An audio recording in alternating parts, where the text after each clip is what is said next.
आइए सब लोग जल्दी जल्दी ऐड होइए फटाफट। चलिए, तो क्वेश्चन ये है कि सर प्रीवियस क्लास में हम लोगों ने शुरू कहां से किया? तो प्रीवियस क्लास में हम लोगों का जो कॉन्सेप्ट था वो शुरू हुआ था इंट्रोडक्शन ऑफ इकोनॉमिक्स से। याद है आपको? मैंने आपको बताया था कि जैसे जैसे सिविलाइजेशन और सभ्यता हमारे देश में दुनिया में बढ़ती चली गई, इकोनॉमिक्स का कॉन्सेप्ट आता गया। ये जो सेल्फ इंटरेस्ट है, इंसान का जो अपना खुद का हित है, अपना प्रॉफिट है, अपना इंटरेस्ट है, ये जैसे जैसे समाज में मटेरियल होता चला गया, इंपॉर्टेंट होता चला गया, इकोनॉमिक्स वैसे वैसे सभ्यता के साथ बढ़ता चला गया। ये मैंने आपको बताया था। ओके, अगर आप प्रीवियस क्लास भूल गए हैं तो आप लेक्चर देख लीजिएगा। अब देखिए, फिर हम लोगों ने एडम स्मिथ पर बात किया था। देखिए, जो सबसे इंपॉर्टेंट बात है वो आपसे डिस्कशन करना है डेफिनेशन ऑफ इकोनॉमिक्स पर। हमने प्रीवियस क्लास में जब आपसे डिस्कशन किया कि economics is a science of human behaviour, आपको याद होगा जब हम आपके साथ डेफिनेशंस का डिस्कशन कर रहे थे तो हमने आपको यह बताया कि इकोनॉमिक्स वो साइंस है जो ह्यूमन बिहेवियर को स्टडी करता है, वो भी उस तरीके के बिहेवियर को जिस बिहेवियर में एक इंसान अपने लिमिटेड रिसोर्स को क्या करता है भाई, इस तरीके से खर्च करता है ताकि उसे मैक्सिमम सेटिस्फैक्शन मिले एज अ कंज्यूमर, और एज अ प्रोड्यूसर उसे मैक्सिमम प्रॉफिट मिले, और as a society social welfare. Hope so यह बात याद होगी आपको। प्रीवियस क्लास में मैंने आपसे एक और डिस्कशन किया था, शायद आपको याद है कि नहीं, अगर इकोनॉमिक साइंस है, अगर इकोनॉमिक साइंस है तो वो पॉजिटिव भी हो सकता है, नेगेटिव भी हो सकता है। तो क्यों ना पहले हम लोग इस टॉपिक को कंप्लीट कर लें, पॉजिटिव और नेगेटिव। तो चलते हैं टॉपिक पर, फिर हम लोग एडम स्मिथ के डेफिनेशंस पे और फर्दर बात करेंगे। चलिए, तो हम लोग अपने डिस्कशंस को आगे बढ़ाते हैं और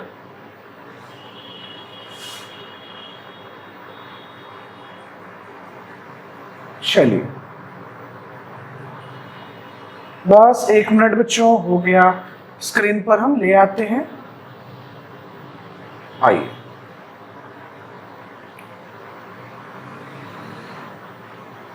चलिए, तो पहला सवाल कि सर आपने कहा था उस दिन डेफिनेशंस पर कि इकोनॉमिक्स एक साइंस है, अगर वो साइंस है तो वो पॉजिटिव भी हो सकता है और नेगेटिव भी हो सकता है, व्हाई नॉट? चलो, तो सर क्या इकोनॉमिक्स पॉजिटिव इकोनॉमिक्स भी हो सकता है और नॉर्मेटिव इकोनॉमिक्स भी हो सकता है? बिल्कुल। जिस तरह से साइंस पॉजिटिव और नॉर्मेटिव मतलब नेगेटिव हो सकता है, उसी तरह से इकोनॉमिक्स भी पॉजिटिव और नॉर्मेटिव हो सकता है। सर ये जो पॉजिटिव इकोनॉमिक्स होता है, ये होता क्या है? Sir what is positive economics? Sir क्या ये पॉजिटिव आइडियोलॉजी को हम कहते हैं? हाँ जी बिल्कुल।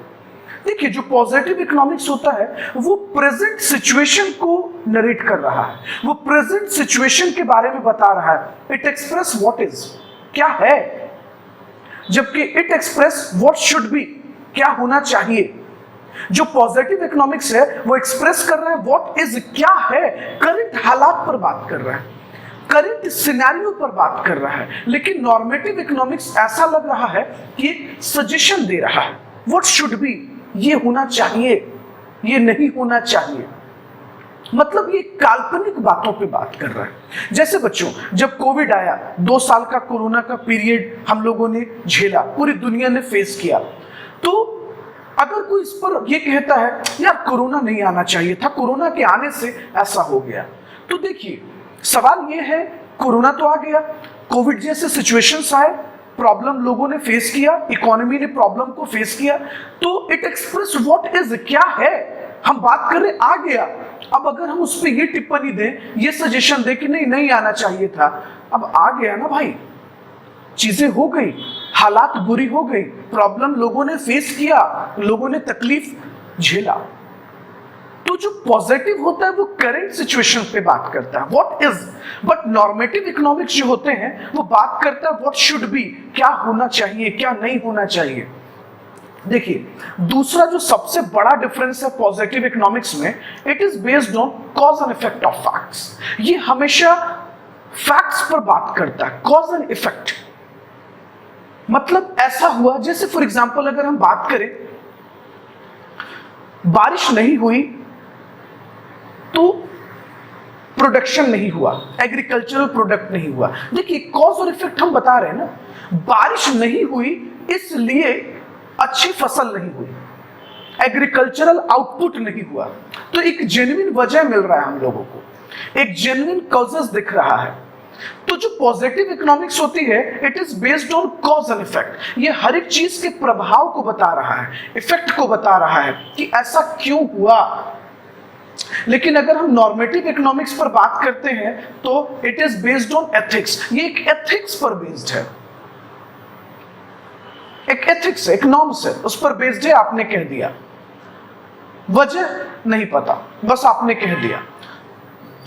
लेकिन जब हम बात करते हैं पॉजिटिव इकोनॉमिक्स पर, तो ये हमेशा रियलिस्टिक सिचुएशन से डील करता है। जो पॉजिटिव इकोनॉमिक्स होता है बच्चों, वो हमेशा रियलिस्टिक सिचुएशन से, जो समाज की रियलिटी है, ये उससे बात कर रहा है, ये समाज के रियलिटी पर बात कर रहा है। लेकिन अगर हम बात नॉर्मेटिव इकोनॉमिक्स पर करते हैं तो ये समाज के आइडियलिस्टिक सिचुएशंस पे बात करता है, आइडियोलॉजी पर बात करता है, एक विचारधारा। वो विचारधारा गलत है, सही है, मैटर नहीं करता। जैसे नक्सलवाद एक विचारधारा है बच्चों, ये एक विचारधारा है, वो एक आइडियोलॉजी है जिसको आप मान रहे हैं। आपको ये दिख ही नहीं रहा है कि वो गलत है कि सही है। समझो, चले। तो ये नॉर्मेटिव इकोनॉमिक्स। तो नॉर्मेटिव इकोनॉमिक्स आइडियोलॉजी पर बेस्ड होता है, एक आइडियलिस्टिक सिचुएशंस पर, जबकि पॉजिटिव इकोनॉमिक्स रियलिस्टिक सिचुएशंस पर, रियलिटी पर बात करता है, काल्पनिक सोचों पे बात नहीं करता है। समझ रहे हैं आप? सबसे बड़ा एक और डिफरेंस हम लोगों को दिख रहा है, it can be verified with the actual data. जो पॉजिटिव इकोनॉमिक्स है उसको हम एक्चुअल डाटा से वेरीफाई कर सकते हैं। मतलब हर एक चीज का आपको वजह मिलेगा, एक लॉजिक मिलेगा, एक रीजन बताया जाएगा ऐसा क्यों हो रहा है पॉजिटिव इकोनॉमिक्स में। लेकिन जो नॉर्मेटिव इकोनॉमिक्स होता है, it can not be verified with actual data. आप इसको वेरीफाई नहीं कर सकते। क्यों? क्योंकि कोई डाटा ही नहीं है, ये तो आइडियोलॉजी पर बेस्ड है, एक विचारधारा पर बेस्ड है। एग्जाम्पल, डेट लगा दीजिएगा। देखिए, अगर हम बात करते हैं बच्चों किस सिचुएशंस पे, जैसे अगर हम बात करते हैं स्वदेशी अभियान पर, अगर हम ये कहते हैं कि सारे मल्टीनेशनल्स कंपनी को इंडिया में बंद कर दिए जाएं, तो ये एक आइडियोलॉजी है। क्या हमारे पास विकल्प है?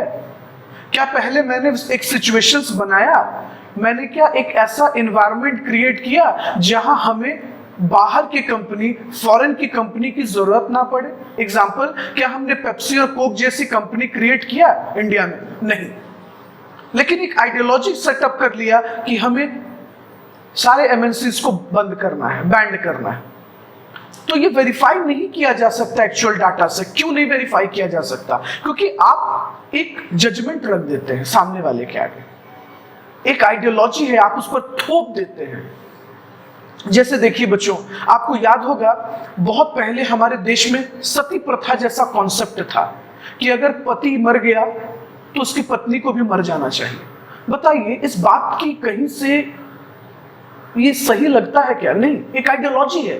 कुछ समाज के कट्टर दिमाग के लोग हुआ करते थे जिन्होंने ये कानून बना दिया, सती प्रथा।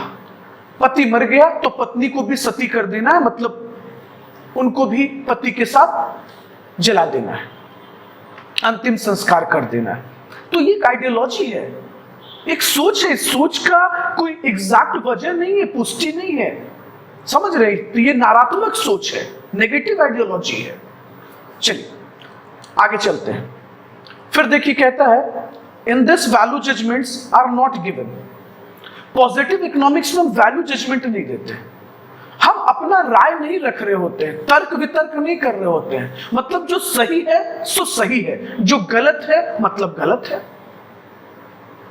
समझिए, फॉर एग्जाम्पल, अब एक क्रिमिनल है, एक गैंगस्टर है, उसको आप इस बात पर छोड़ देंगे, जैसे फॉर एग्जाम्पल मान लो एक लेडी ने अपने हस्बैंड की जान ले ली। अब उसमें कोर्ट हालात को स्टडी करता है और कहता है कि देखिए किस परिस्थिति में इसने जान लिया।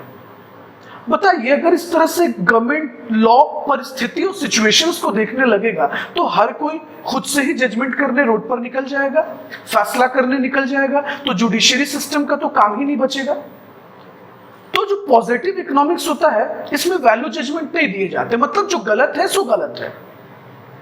लेकिन जो नॉर्मेटिव इकोनॉमिक्स होता है इसमें हम एक वैल्यू जजमेंट देते हैं। अब मान लो मैंने जो एग्जांपल दिया उसमें जो महिला पक्ष है उनके वकील कह रहे हैं माय लॉर्ड, परिस्थिति देखा जाए मेरे क्लाइंट ने किस हालात में अपने पति की जान ली। आप वो सोचो बच्चों, इस चीज को सोचो, अगर इस तरह से हालात और सिचुएशंस को कोर्ट में स्टडी हम करने लगे तो हर कोई किसी न किसी परिस्थिति में हर किसी को मारने लगेगा और कोर्ट की जरूरत ही नहीं पड़ेगी, अदालत की तो जरूरत ही नहीं पड़ेगी, फिर लोग खुद जजमेंट करने लगेंगे, नरसंहार देश में होने लगेगा। तो जो नॉर्मेटिव आइडियोलॉजी होता है वहां लोग वैल्यू जजमेंट देने लगते हैं। चलिए next, it deals with how an economic problem should be solve. जो पॉजिटिव इकोनॉमिक्स होती है बच्चों वो हमें बताती है कि किस तरीके से हम लोग इकोनॉमिक प्रॉब्लम को सॉल्व कर सकते हैं। It deals with how an economic problem is solve. लेकिन अगर हम नॉर्मेटिव पे बात करें तो इकोनॉमिस्ट ऑफ जो नॉर्मेटिव जो नॉर्मेटिव विचारधारा होती है, नॉर्मेटिव इकोनॉमिक्स होती है, इसमें होता है deals with how an economic problem should be solve. ये सजेशन दे रहे होते हैं कि ऐसे सॉल्व होना चाहिए, वैसे सॉल्व नहीं होना चाहिए। मतलब यहां पर एक सजेशन टाइप से बताया जा रहा है, एग्जैक्ट सॉल्यूशन नहीं दी जा रही। लेकिन पॉजिटिव इकोनॉमिक्स में एक बहुत अच्छी चीज है, यहां एग्जैक्ट सॉल्यूशंस को हम रखते हैं। अगर हम बात करें एडम स्मिथ पे और इनके फॉलोवर्स जेबी से, ये लोग पॉजिटिव आइडियोलॉजी को फॉलो करते हैं।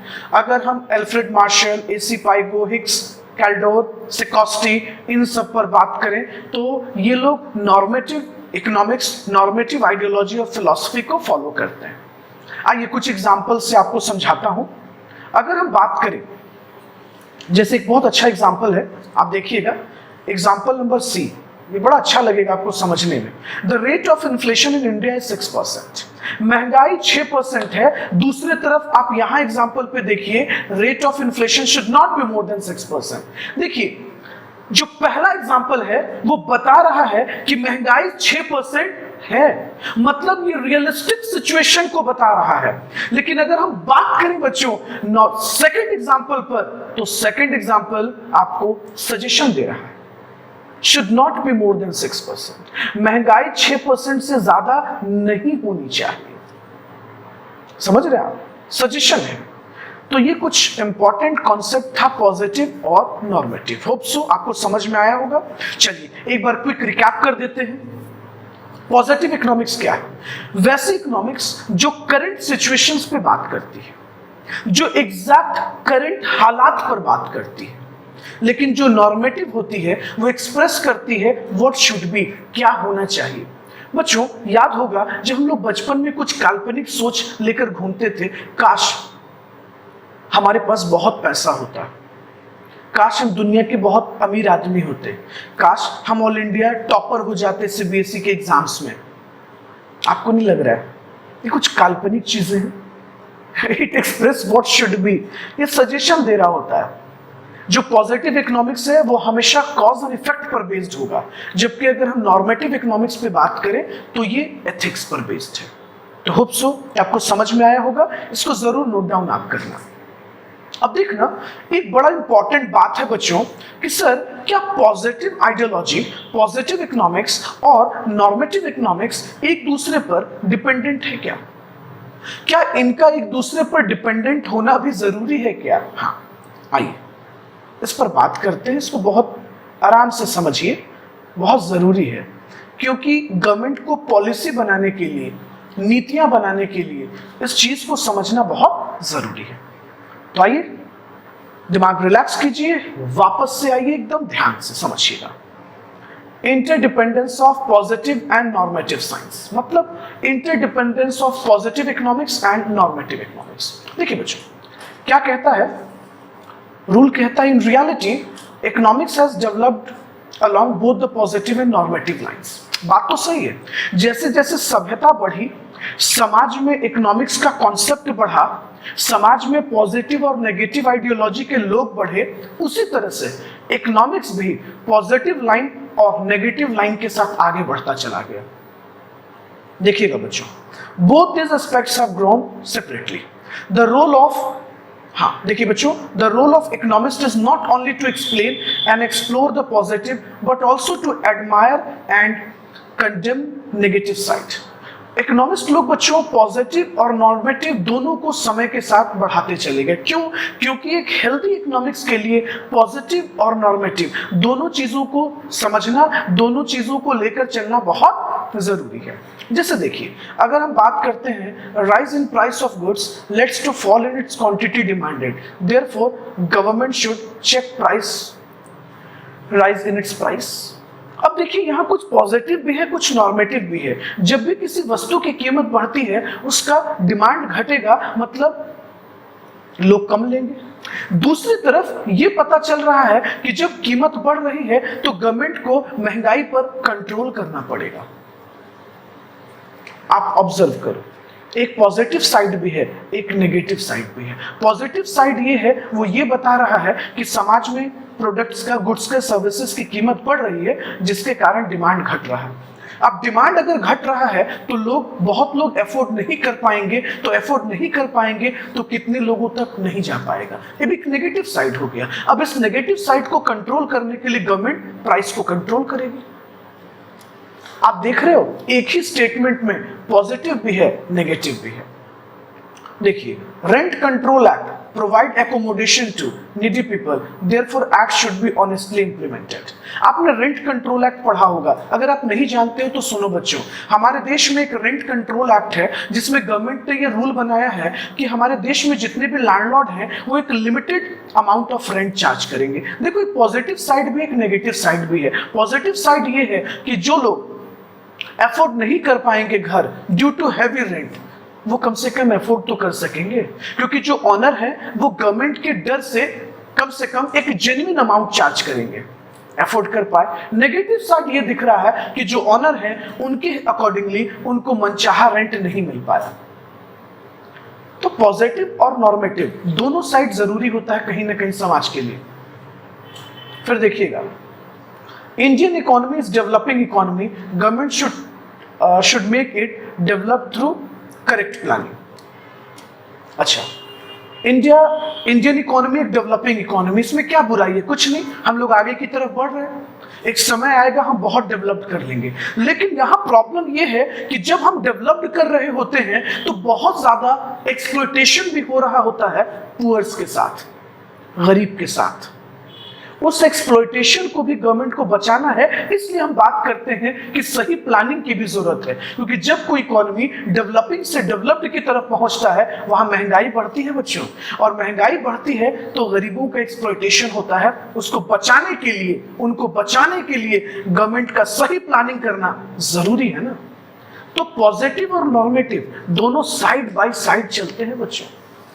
तो ये समाज के एक हिस्सा है, इकोनॉमी का एक हिस्सा है, सोसाइटी का एक हिस्सा है, और दोनों चीजों को समझना बहुत जरूरी है।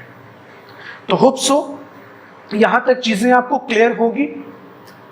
आई थिंक सो आपको यहां तक समझ में आया होगा जो मैंने प्रीवियस क्लास में आपसे बात किया।